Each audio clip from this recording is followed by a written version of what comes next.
Hey everybody, welcome back to Andertons TV, and today I've got Daisy Tempest with me.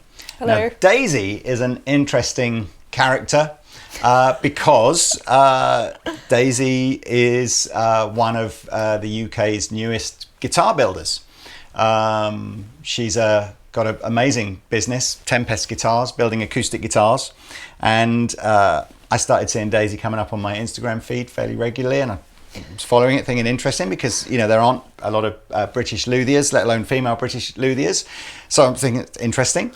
And then we got talking and said, you know, do you want to come on and we can talk a little bit about Tempest guitars, but we can also talk about guitar building, and for you guys' sake, you know, maybe this will be a bit interesting because we're going to talk about some maintenance stuff, how to keep your acoustic instrument in tip-top condition and stuff. But welcome to Andertons, Daisy. Oh, it's an absolute pleasure. Thank you so much for inviting me on. No, not a problem at all. So, you know, of all the career choices that were available to someone like yourself, how do you end up building acoustic guitars, and how have you, you know, I mean, it's difficult to start any new business off and make a success of it, but, you know, building acoustic guitars and you know, artisan high-end acoustic guitars as well, even more difficult. So fill us in, a bit of background on that. All right, so when I was a bit of a weird kid, you know, as a lot of people who end up in the music industry will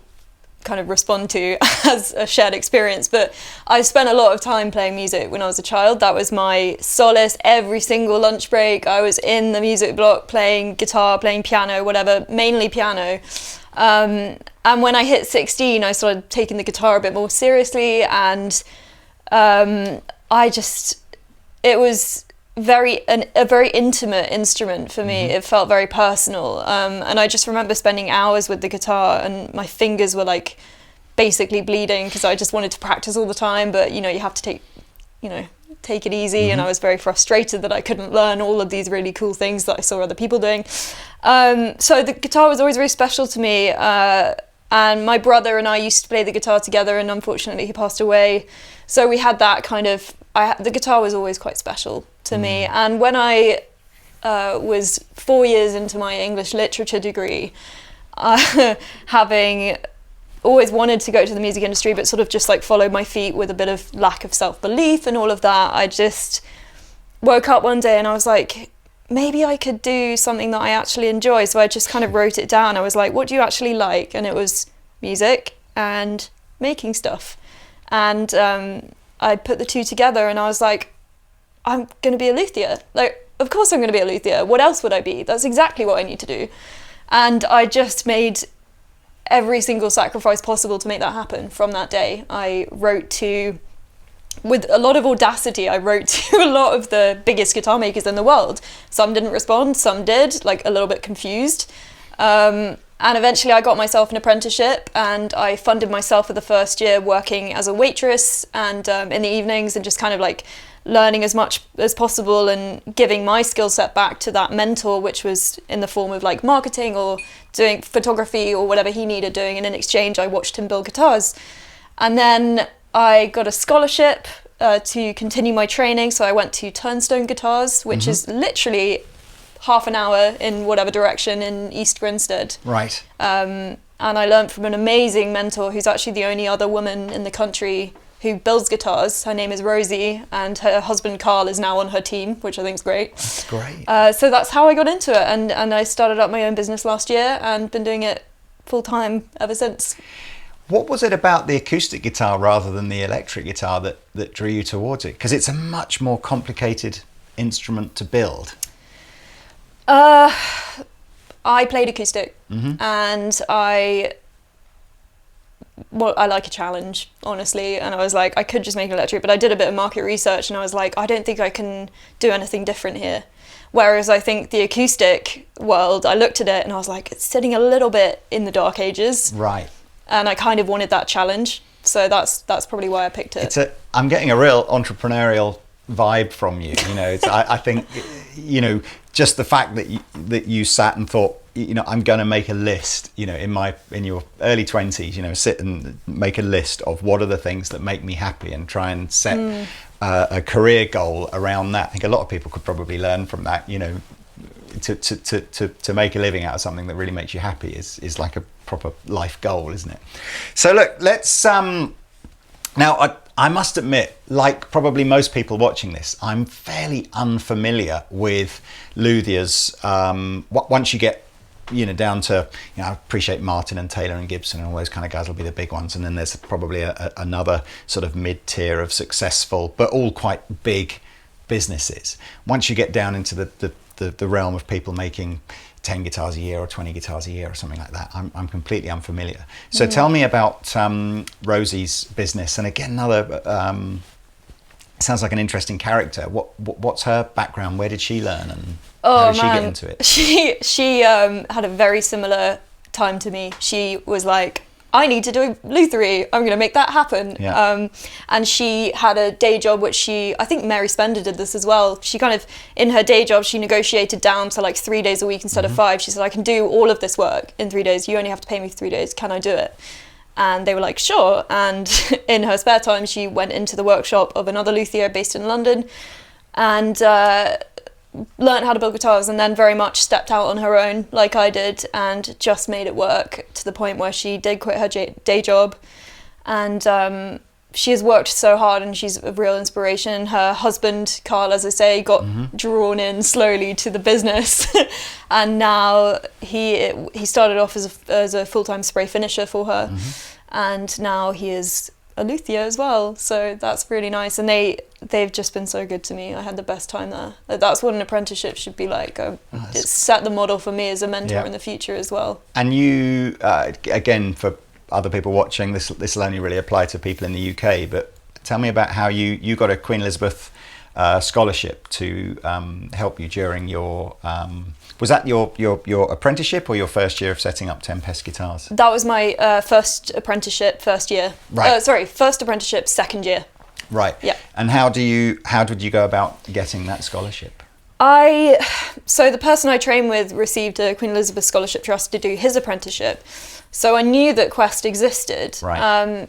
And I just kind of did what I always do and just got to know the people behind the scholarship. And I saw that they had an interview process, and I kind of was just like, do you think that I could be considered? And they said, based on what your mentor's offering, so you need to talk to him and ask him to, change up your current system, because we want you to do like full-time building as opposed to marketing and all that. And I was like, amazing. And eventually I convinced him, and well, to an extent. And then we went for the interview, and I was successful. So that meant I didn't have to like work my ass off with the waitressing thing in the evenings. And I was living, my uncle lives in North Yorkshire, which is near my apprenticeship, and he just said, look, you can live here. He owns an estate which is like a business, and he just said there will be nights where you can stay in this place and this place and this place that's not being rented. So I didn't really have a home. I was just, every night I lived out of a suitcase for my whole apprenticeship, which was stressful, and I don't know if I'd have the strength to do that again, but I just had this drive to succeed so much that it all just didn't matter. That's that will be the common thread, I think, from everybody that starts their own business and makes a success of it. It's like, how bad do you want to make this happen? It's unfortunate that is the thing, and I would never do it. I would probably never do it again, because you do sacrifice a lot of your mental health when you do that, when you make those sacrifices. But now obviously I'm reaping the rewards, and I'm really glad that I managed to get through it. Well, look, some of you watching here may be saying, why haven't you got a Tempest guitar in the studio? And obviously we don't. We have this beautiful Martin guitar in the studio, and we're going to I think we'll have one little sales pitch for Tempest guitars here, and then we're going to sort of move on. But you make commissions. Yep. So this is, it's very much about a personal journey between the person that wants to buy the guitar and the maker. You make a tiny, tiny number of guitars, and that's the main reason that there isn't one here today. There wasn't one to bring down, because they're either not made yet or sold.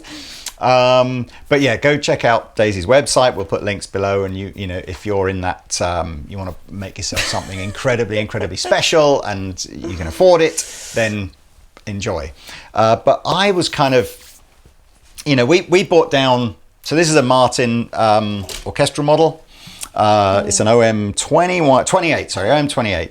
It's a beautiful guitar, and we picked this one just because Daisy's guitars are all sort of slightly smaller. You don't do a dreadnought style No, guitar, I have do you? one model and I based it around the Martin Tripolo. So Yeah. And then we bought these are sort of sales aids really for our sales guys in the store to explain to customers, what bracing looks like. But I'm interested. So take me through then, sort of, Daisy, if you can. We'll try and condense years and years of guitar building knowledge into a 10-minute segment of this video. Challenge accepted. When people are looking at guitars, they're going to see different shapes, they're going to see different materials, and we talk a lot about bracing, don't we? They're probably the three sort of bracing and neck joints, I suppose. We probably talk about those are the sort of the main integral parts of a build.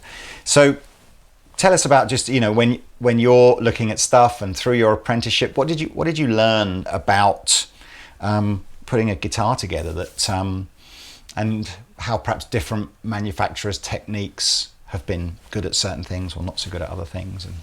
So the reason I did 2 apprenticeships is because there is no definite answer per builder. Like, everyone will have their opinions on what makes their guitars, or guitars in general, sound different.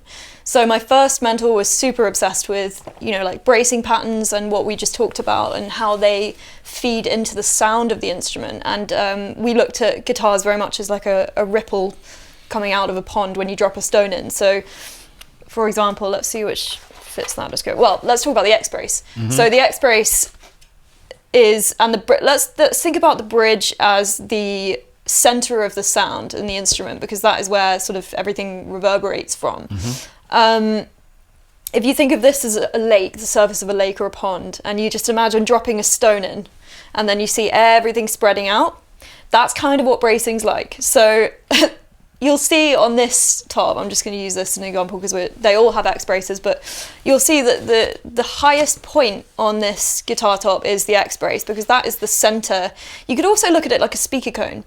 So everything around, that's in the center is quite stiff, it's quite tall, because you want kind of less weight to it. So that's why these braces are a bit higher, because it's like something to do with physics and surface area, where if it's taller it's more stiff, but you're not compromising by making it super heavy. So that's why you'll see struts that are often quite high on especially handmade guitars. But as the braces move towards the edge of the sound box, so you're getting that kind of speaker cone resonance, they are fading away and they'll die away and tuck into the sides of the body. So that's kind of the main idea behind bracing in my head. What I was told, that's kind of what I'm aiming for every time I brace a guitar and I voice a guitar. Voicing is something that independent luthiers sometimes do, or tuning, which is basically where you carve away the braces and you do something called a tap test, and you listen to the sound and how the top's responding.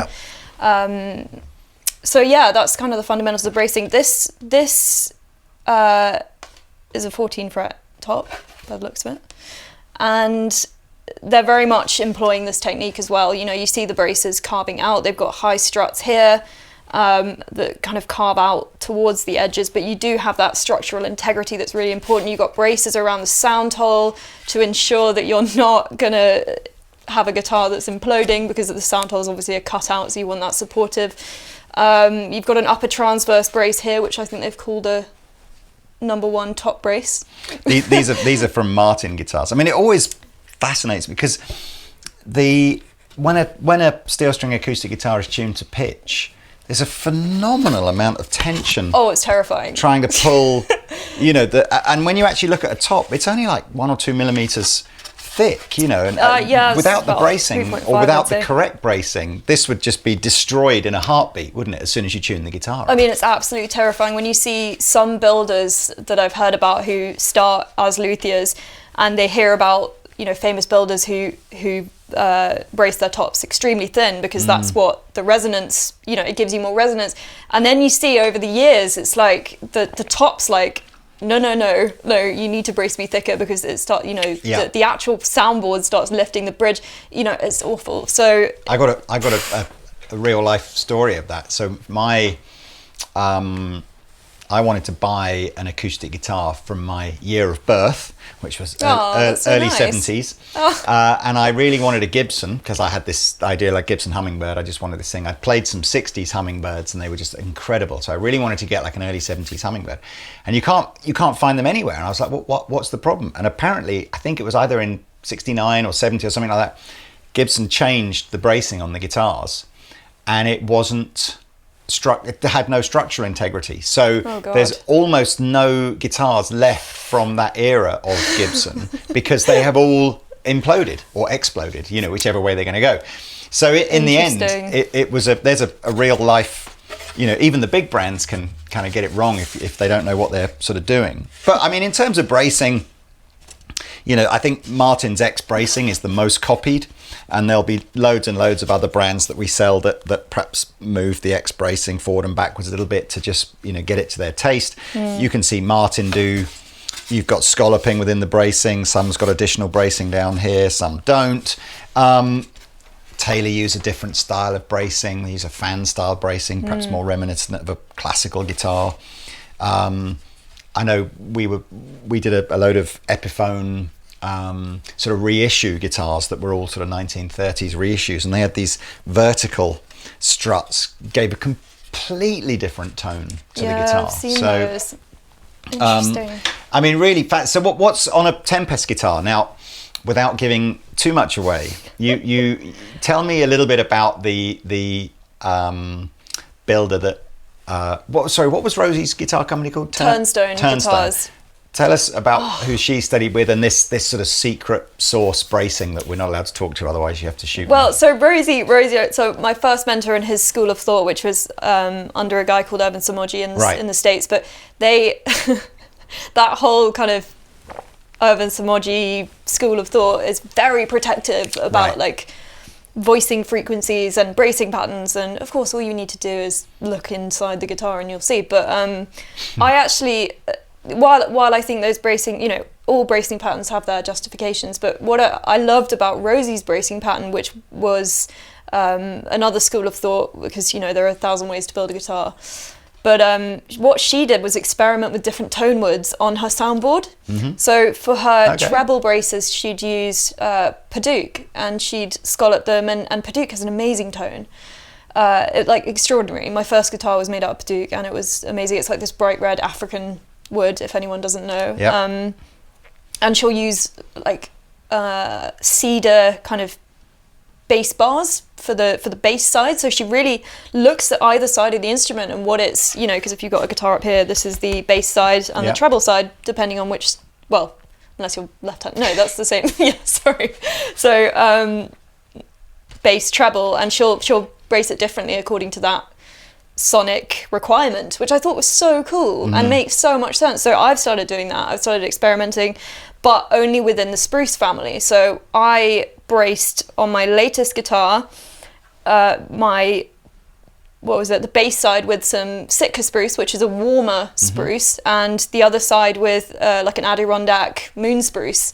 So I just thought that would be interesting, as an interesting challenge. So I've kind of taken from my first apprenticeship the X bracing and whatever, and the voicing and the ripple pond, and I've taken something from Rosie as well. That's why I'm really glad I did 2 apprenticeships, so I have the knowledge to kind of make my own mind up. But I think bracing with different tone woods is pretty cool. So bracing, I think you said before, there's no science, there's no sort of there's no recognised best way to do this. There's only people's opinion, isn't there? So lots of different types of bracing.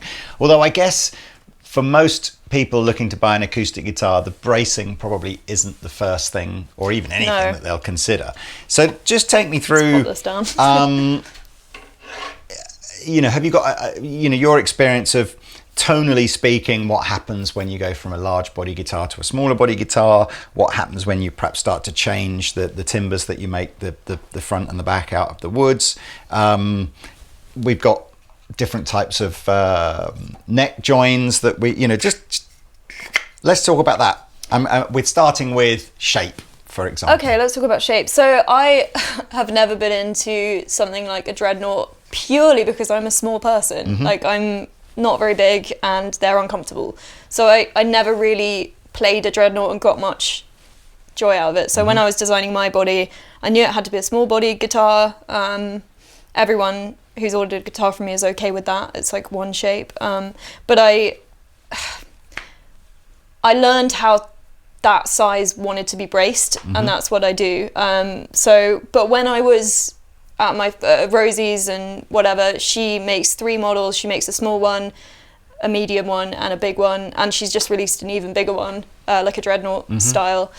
And they all have their purpose. So with the dreadnought style, you're looking at if you like strumming a lot. Her fingerstyle guitar is the smallest one because it's not as loud, but it does pack a serious punch for a small instrument. It's quite amazing. And I think the reason behind that is also her attention to tone wood, because let's give this a look. So this looks like Indian rosewood, is that right?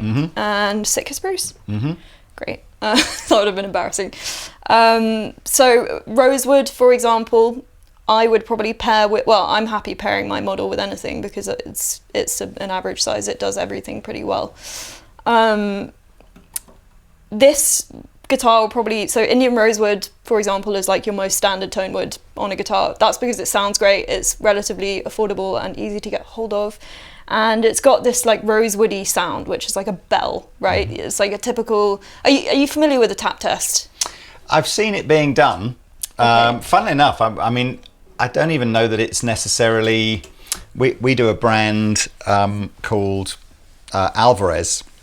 Oh yeah, I was just admiring one. Yeah, and they take a lot of their inspiration. They work with a luthier, a Japanese luthier called Kayari, and that idea that the on the expensive stuff, the bracing is carved per model. So it's like the bracing is carved, and then someone will, I can't do it on this because it's braced obviously both sides.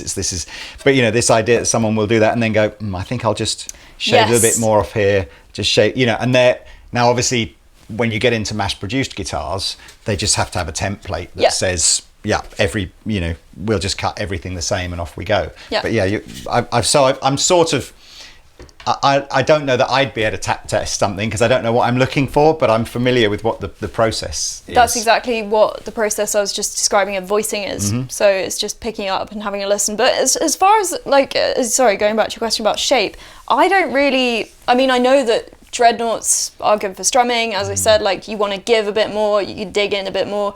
I think that's just preference. Yeah, I mean, I do think that it's important that you mentioned first and foremost you were drawn towards a smaller guitar for comfort, and I think that's probably the most sort of, that's the conclusion most people would probably make. You know, if you're a big chap, you know, you might want a great big guitar, and if you're a little person, you might want a little guitar. But I think if you go back to, you know, Eric Clapton's signature guitar is on a triple O, John Mayer's signature guitar is on an OM. You know, that it's not about, you're not compromising anything by going for a smaller guitar. You're just choosing a different kind of tone from the guitar. Absolutely, yeah. But yeah, I think I think if you look back through history and you look at the kind of guitar, you look at the classic songs that have been written on dreadnoughts and J200s, you know, they're all big strummy guitars, and look at the classic songs that have been written on the smaller body ones, they tend to be perhaps more a fingerstyle song. But there's no law. There's no rule. It's like if you like it, then sure. I'd love to be able to answer that with more kind of knowledge, but because I'm specialising in one size, I kind of haven't had a chance to. Apart from during my apprenticeships, I don't foresee releasing a dreadnought in the future, but you know. But I think you're absolutely right. I mean, this is obviously a rosewood back and sides guitar. It's a beautiful sounding looking timber, but you know, you've got lots of famous guitars that would have had mahogany backs and sides, famous guitars with maple back and sides. You know, there's no sense that one is better than the other. It's just all horses for courses, isn't it? Yeah, like for a lot of folk guitars are made with, as I say, Sitka spruce tops because it's quite warm and gentle. And for example, what Martin have done here is pairing with that something, you know, that bell-like sound of rosewood. It's got a nice few layers to it. It's got a lot of potential to do a lot of different things. That's why it's so common. Yeah. I'm interested in the heel joint. Now, you know, if you go back to violin makers and traditional acoustic guitar makers, they will all tell you that, you know, the dovetail joint is the way to get the sort of the connection between the neck and the body, and that's a dovetail, you know. So however, and I don't know if Taylor were the first to do it, but they probably made it the most famous. But Taylor use a bolt-on design, not dissimilar to, well, yeah, not dissimilar, I suppose, to an electric guitar way of fitting a neck to a guitar. And again, you know, Taylor will argue that this allows them to consistently produce the same quality of guitar without relying on, you know, those margins of error that you might always get when something is hand carved. But so you elected to go down the bolt-on route as well, right? I did, and I'll give you a reason for that. One, a lot easier. Dovetails are great, but they're very stressful to do. And also, like, the reason the dovetail is probably most desirable is because it has a lot of protection against this kind of thing, because it's a dovetail. And bolt-ons, like, well, the people who taught me use bolt-ons, and that's probably why I elected to do it as well. But I do foresee a time in however many years where a guitar will have to come back to me, and something might need fixing, or, you know, over the years things will move, because that's how wood works. And I will go on to humidity in a minute, so everyone needs to learn about humidity. But I just don't like the idea of having to get a dovetail neck off, because once it's in, it's not coming out. Whereas with a bolt-on, you know, you can remove it. You can remove that. You can do the tweaks needed if it needs a neck reset, no problem. Yeah. And that's quite attractive to me. So yeah. Yeah, I mean, you can see on this Taylor one here, you know, the guitar comes with shims, and you can get these shims all in different sort of thousandths of an inch thickness. Put my teeth in, thousandth of an inch thicknesses. And so the idea again with the Taylor is that you can very, very quickly make those micro adjustments to the angle of the neck. Oh, that's so cool. With a dovetail, it is all about the individual to carve those minute differences. So you can see it is more difficult. Arguments will rage on about which sounds better. But hey ho. I mean, in my opinion, you know, both those brands make amazing sounding guitars. Interesting. I mentioned the guitar I bought for my birthday. I ended up with a 1972 Martin D35 that I bought from a dealer in America, and I got it sent over, and I was a bit underwhelmed with how it sounded, and was very lucky 2 or 3 years after I'd had it to meet a guy called Dave Doll, who was head of Martin's repair shop. Wow. And he gave it one strum and just said, we got to get this back to Martin because the bracing has come loose and it needs a neck reset and all this kind of stuff. But incredibly, because I look at an acoustic guitar and go, how on earth are you supposed to just remove the top and take the neck off? It's all like, but they do. They take it back and they just, I guess, they heat it up to the point where the glue becomes pliable. The whole thing comes apart. They completely redid all the bracing. They did a neck reset. So it's, you know, I think it was about £1,000 worth of remedial work. So, I mean, it was an expensive repair bill, which Dave did for free for me, by the way. Thank you, Dave.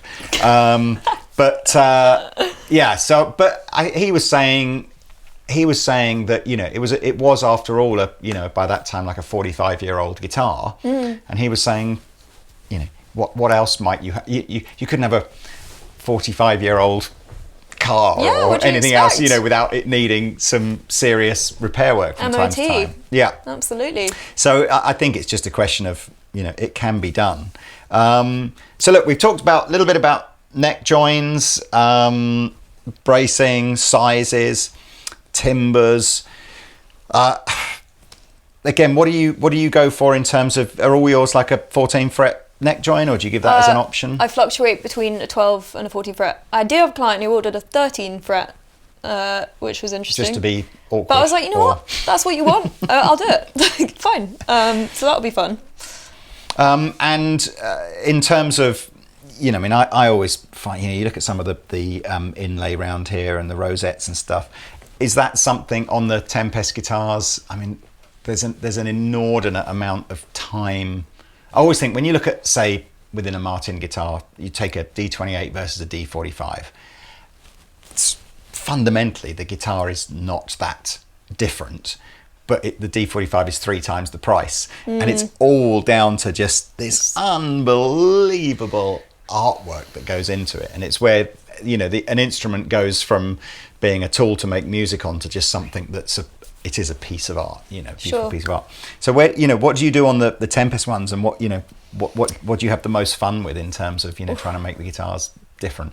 I love the woodworking aspect of it. I find it deeply satisfying and challenging. But I don't want to be the kind of artist, if you will, that goes, you know, art for art's sake. Like, I want to, you know, could I do like hugely fancy inlays? Probably, like, that's what I've been trained to do, but I really like the refined look. I think it's classic. I think it works. So I just have a really, really simple black, white, black purfling scheme. I make my own bindings, all of that, obviously. And I just think it frames the instrument really well. What I do actually with the rosette is I have a collection of 18th century marbled paper that was exhibited in St James's Street in London. And because my brand is a bit more premium, and I do see it as kind of like, you know, a few of my clients are collectors, and they see it as an art piece. This is an heirloom piece. They do play, but, you know, that is the purpose of their instrument. So I wanted to incorporate something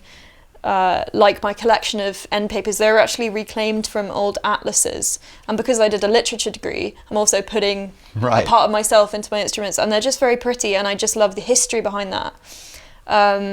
So I do inlay. That's pretty much the only bling thing you'll see on one of my guitars is the inlaid marble paper, and I send my clients pictures of the paper, and then we match it to the timbers aesthetically, and it's just a nice bit of fun, and it looks nice because you don't really know what it is until you get up close. Yeah. So that's the kind of, you know, fancy thing that I do, but I try to keep it refined, and I try to be, because it would be very easy to be very excitable and be like, I'm going to put an inlay here and an inlay here and do a blue binding scheme and make it crazy, but it's just ultimately part of good craftswomanship is being refined and having the strength to hold back from the crazy stuff, I think. Do you finish your guitars in a gloss finish, or do you leave them satin? I outsource finishing in a gloss finish. My first 2 were satin, matte satin, but you know, gloss is where I'll be.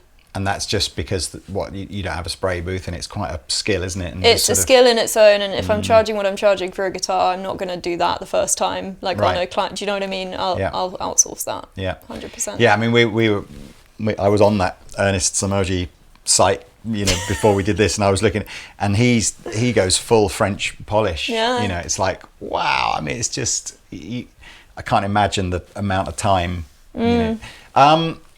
Okay, so look.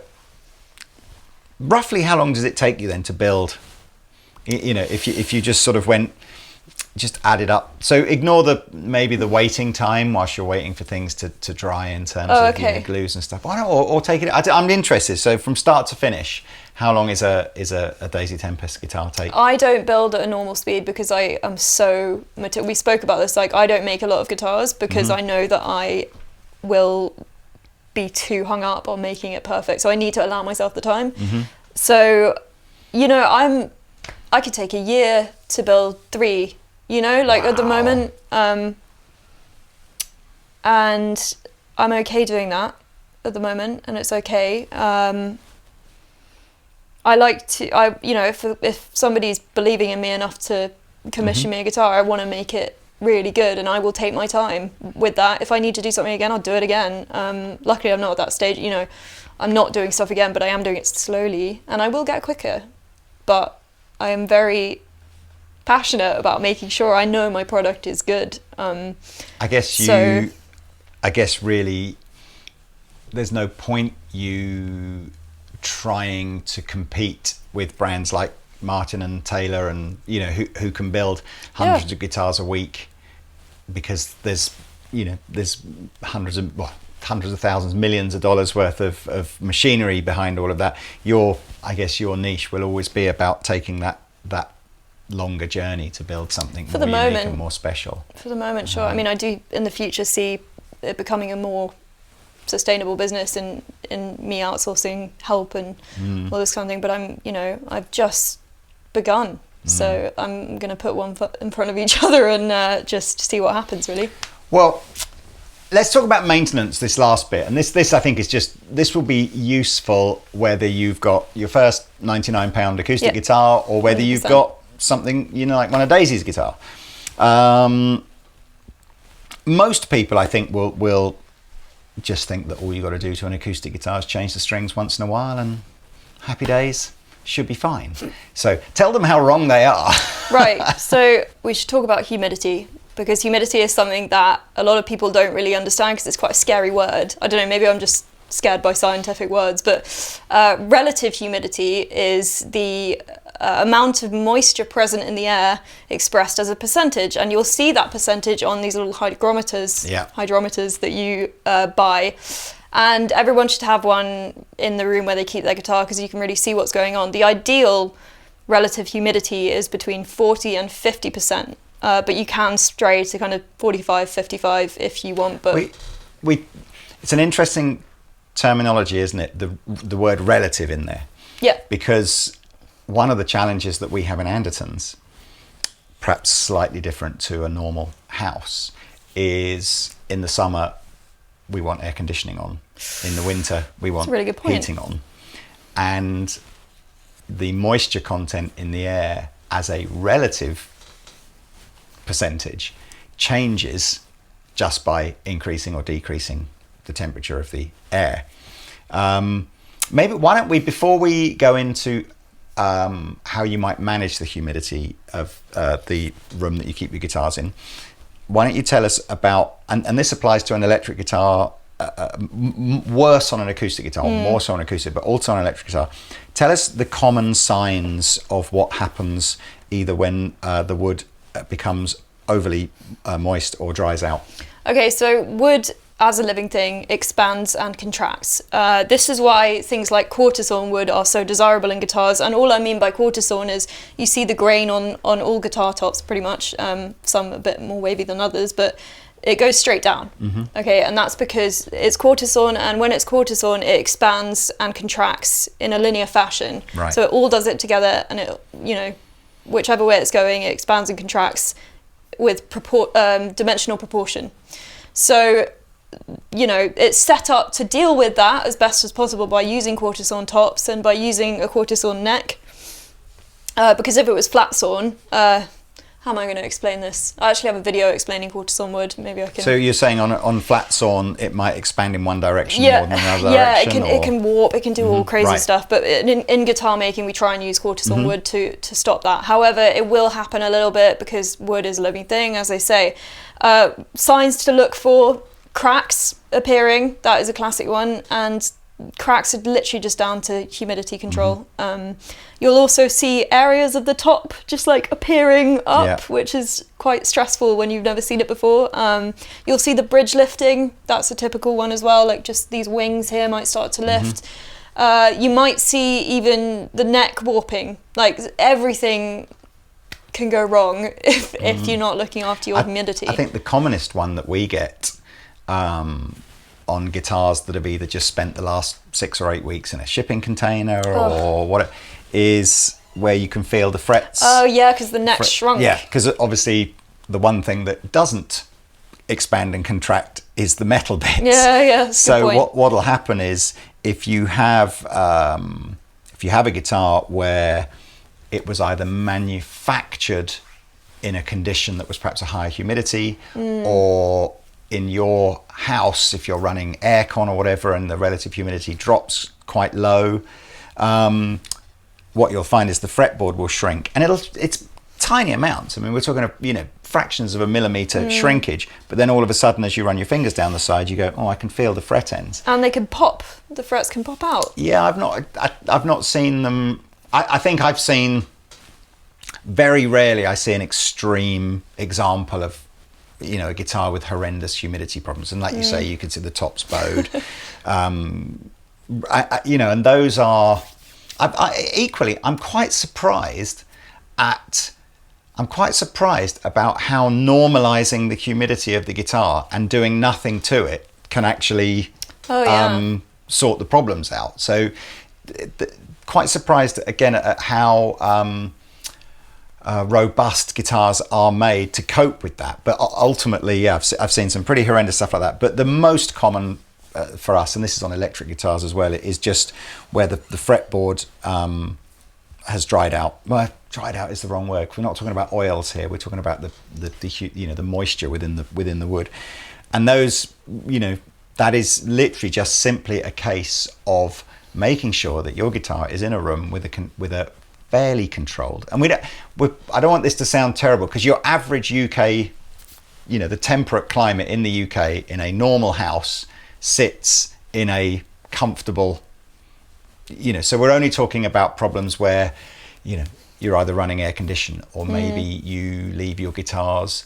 in a shed or in the back of your car all the time, that sort of thing. Ooh, but so let's just talk about, so what are some simple precautions that people can take just to make sure that their guitars are in good condition? Well, because my workshop has to be at, it has to be right, otherwise my wood will start doing weird stuff. And it's quite funny when I'm about to make a top or something to like joint tops, and I see the humidity slip or something, you can just see it start to move, and I'm like, no.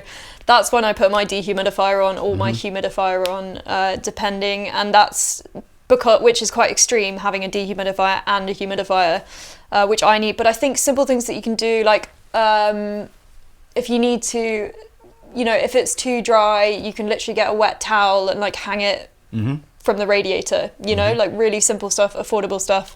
Don't have to buy all the kit, because you're just putting, literally like putting more water in the air. If it's too humid, I guess I'm actually going to do a video about that, because it's not something that people talk about a lot. But I think just opening windows, for example, but it depends on the climate outside. So a dehumidifier. I don't think in the UK we have a big problem of it being overly humid. No, I think you're right. It never seems to get that way. It's in the winter, or if in the winter when it drops, when the relative humidity can drop, because the colder the air, it can't contain the moisture. So the warmer the air gets, the more moisture it's able to contain, and the colder the air is, the lower the moisture it's able to contain. So I know aircon is a nightmare. Most shops, guitar shops, will have air conditioning, and so we have humidifiers running. We have about 10 humidifiers around the store running just permanently when the aircon's on, to just try and maintain that sort of 40 to 50%. We don't have an issue in the store of having to extract the humidity from the air. Interesting. But I mean, some of the things that I know have been successful is you can, once the guitar's back in its case, as long it is relatively resistant to that change. And again, there are little things that you can put in the sound hole that will control the humidity of the guitar, so that normally it's like a real simple, like almost like a rubber tube with a sponge in it, and the idea is that the tube will extract excess moisture from the air, or if you put the if you wet the sponge in there, it will allow some humidity to go back into the guitar. But yeah, as you say, you can get these little digital meters that tell you what the humidity is, and it is important to try and stick to that. As you say, sort of 40 to 55%. And if you're at home and you're like, oh, it's 39%, oh my gosh, it's fine. Just like think about how you might just pop a towel up, or a flannel, or something. Do you know what I mean? Just something. I was amazed how, because I mean, I guess if you look at instrument building, hundreds of years old, air conditioning relatively new, but I was amazed. My office, if I put the aircon on in the summer, quickly the humidity drops down to 30%. So run a humidifier there as well. Yeah, that's the most simple answer, really. It's just like if you're super nuts about it, or if you have a lot of guitars, just invest in them, because it'll save you a lot of money down the line. Yeah, but I think I wouldn't get too hung up about, oh my goodness, my guitar's been in a low humidity for a day, or those sort of short-term exposures to drier humidity just rectify themselves relatively quickly again once it's back in its normal. Yeah, it's absolutely fine. What else, again, in terms of other maintenance things, do you oil fretboards? Do you use certain types of cleaners, all that kind of stuff? What do you try and do? Well, so it's weird, like, because I'm a builder, I haven't had to do much in the way of maintenance because I've just built it right in the first place. So it's all new, it's all nice. The guy who's got my first guitar was like, can I pick it up for an MOT, please? Because I want it to, like, and he's like, no, it's fine. So I haven't, I'm thinking people watching might have, spent years gathering whatever on their fingerboards. And I did steal my partner's guitar the other day because it was covered in disgustingness. And so that was my first kind of foray into finding a guitar that was just like so gross. So all I did was took the strings off. I used a little scalpel blade to actually like scalpel off the crap. But steel wool is really good. Right. Steel wool's good to just clean up your fingerboard and shine your frets as well. I use steel wool when I'm polishing frets anyway. Dremel, those little power tools, they've got a little buffing wheel attachment, and if you just get some Autosol, and if you have a Dremel, I just kind of assume that everyone does because I talk to luthiers all the time, but it's like a rotary tool. You might have one in your shed or whatever, but if you put some Autosol on that and just like buzz it over your frets, it'll get them really shiny. But these are all cosmetic, it's not essential. I think changing strings as well, you can just, even if you don't want to change your strings, just giving them a bit of a wipe down is always a good thing, just to remove the sweat every time you've had a practice. Truss Rod Adjustment, I'm fairly used to sort of, adjusting my own guitars and stuff. And it's interesting. I would say that I don't, again, changes in humidity are likely to adjust the curvature of the neck, and you might need a small tweak. Changing gauge of string, but again, are you on your guitars? Is it the sort of thing that you're? Not some guitars don't even use a truss rod or an adjustable truss rod. Are you? What do you fit on yours? I use a two-way adjustable truss rod. It comes out here for easy access. I have a magnetic truss rod cover which just slides off for easy access. So. Yeah, I basically ask my clients what they want the action to be before I ship it out to them, and I do that, but I say, I give them a truss rod key and just say, turn it whichever way. I saw a really cool tip the other day from a guy, his name's Dan, he's a luthier out in the States, but he put a little, say the truss rod was up here, but I guess you can't do it in there, but if the truss rod's here on your guitar, like a Taylor or something, you can pop a little black line of Sharpie, and then adjust it, and you can see how far you've turned it. Okay. Which I really liked. Just a really simple thing. I don't know. I think, truss. There's a lot of fear, I think, because people clearly, if you were to adjust a truss rod like you were trying to tighten up a loose screw or something like that, and you're going to crank it round and round and round and round, you can damage your guitar sort of quite irreparably, I guess, if you over tighten it. But for me, I would always encourage people to sort of responsibly have a tinker. Have a go. Because like little quarter turn, have a little look. What did it do? Oh yeah, that was actually all the adjustment it needed. I think, and there's so much good stuff on YouTube now to go and watch to see about how you might maintain your guitar, because it's all. I like to with my guitars. I like to make sure they're in the right kind of humidity environment. I like to make sure that if I'm changing strings, I might give the fretboard a little bit of an oil, give the little truss rod a little bit of a tweak if it needs it. I kind of always feel, I often think in Andertons, so many people come in to buy a new guitar when all that they really needed to do was just show their old guitar a bit of TLC. That's so funny. But look, it's been a pleasure having you in today. Truly my pleasure. And I wish you all the best with Tempest Guitars. You've obviously made a great start, and long may it continue. Thank you so thank you much. everyone for watching. And if you're interested in anything we've talked about here, again, I'm sure if I put links to Daisy's site over there and you've got any questions, I'm sure she'd be happy to answer them. Absolutely. If you ping them over there. Yeah, 100%. That, I think they say in the industry, is a wrap. We shall see you next time. Thanks for watching.